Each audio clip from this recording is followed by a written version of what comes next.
بعض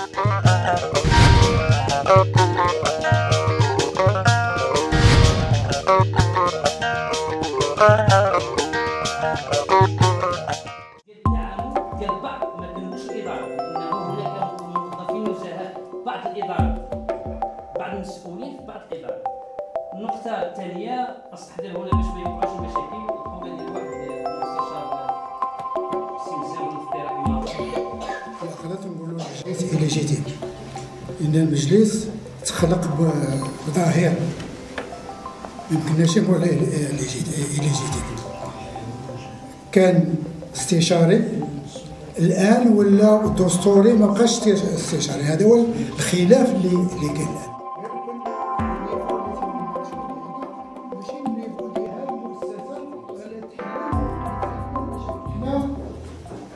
هنا ما تنقولش شي واحد منا عنده هذا امبيسيون انه هو اللي خصو يسير المجلس ولا خصو، حنا خصنا نبنيوه اللي يكون مبني وكاين مزايد واحد.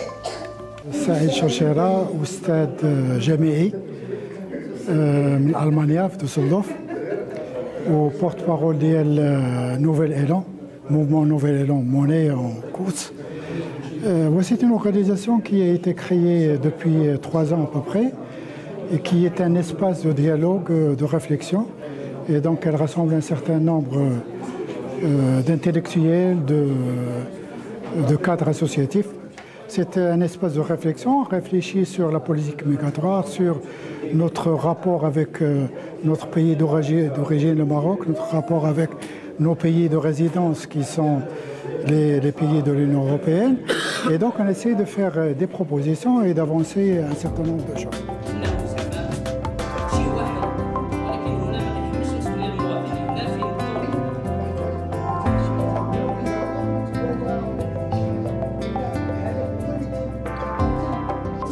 هذا النهار هذا بغينا مع مجموعة ديال الفاعلين الجمعويين من فرنسا، من إسبانيا، من هولندا، من ألمانيا، من إيطاليا، وكذلك من حتى أن بعض الإخوان جاونا من فنلندا.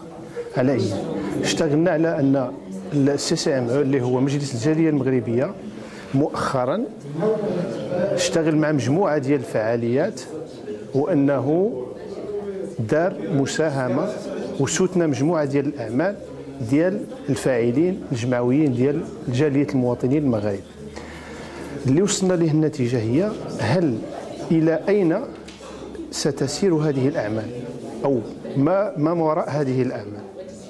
يعني واش غادي نبقاو دائما أننا نجتمعوا ونديروا هذه اللقاءات بدون جدوى، ولا وراء هذه الاجتماعات وهذه التوصيات اللي كنخرجوا بها غتكون هناك جدوى. Il y a des idées qui tournent au rond et qui tournent au rond autour de nous et nous tournons autour d'elles. كملاحظ أنا قلتها في مداخلتي الأولى ولكن نقول لها مرة أخرى، وعندي ربما كلمة فيما يخص مجلس الجالية. فعلا مجلس الجالية هو تعين حسب بعد الظهيرة الملكي. Cette réunion rentre dans le cadre d'une série de manifestations organisées par un certain nombre d'acteurs associatifs, dont Monnaie, des activités qui ont été soutenues par le Conseil CCME, et nous voulons aujourd'hui présenter les conclusions de ces activités pour voir comment on a géré ce temps, ces 2 ans de travail, qu'est-ce qu'on a fait, quelles sont les conclusions et quelles sont nos propositions. Et donc le débat d'aujourd'hui c'était dans ce cadre, et nous avons l'intention de rédiger un mémorandum qui va rassembler un certain nombre de conclusions de toutes ces activités, mais c'est aussi qui va s'attaquer aux droits de l'homme au Maroc, à la démocratie, à la question migratoire qui est importante pour nous.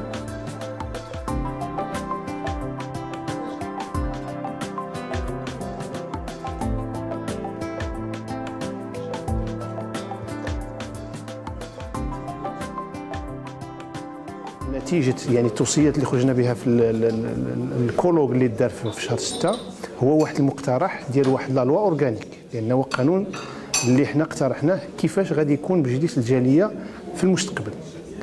فلهذا هذا اللقاء احنا وضحنا الاشخاص بان بغينا نبنيو هذا المجلس ديال كي خصو يتبنى كيهمناش يعني، ولكن البنايه ديال هذا المجلس اللي كنعيشوا دركا حاليا في ظرف دستور جديد، واللي كيمنح الفصل 163 ديال ان هذه المؤسسه ما بقاتش مؤسسه استشاريه، بما انها مؤسسه مدستره خصها تقرن بقانون. وهذا القانون حنا اقترحناه في واحد الكتيب اللي وزعناه لجميع الفعالين في المغرب، سواء الاحزاب السياسيه، سواء لي سانديكا، المنظمات الحقوقيه، المجتمع المدني، بدون ما نذكر الاشخاص.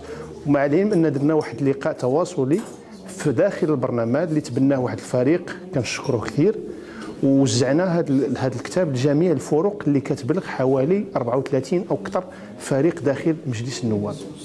Et donc, nous voulons donner le temps à un certain nombre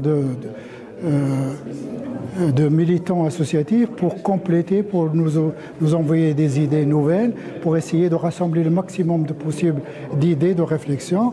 Et le mémorandum serait certainement prêt vers le mois de décembre, de janvier, et sera présenté aux autorités marocaines avec une délégation de tous ces acteurs associatifs qui ont déjà fait beaucoup de choses depuis 2 ans déjà.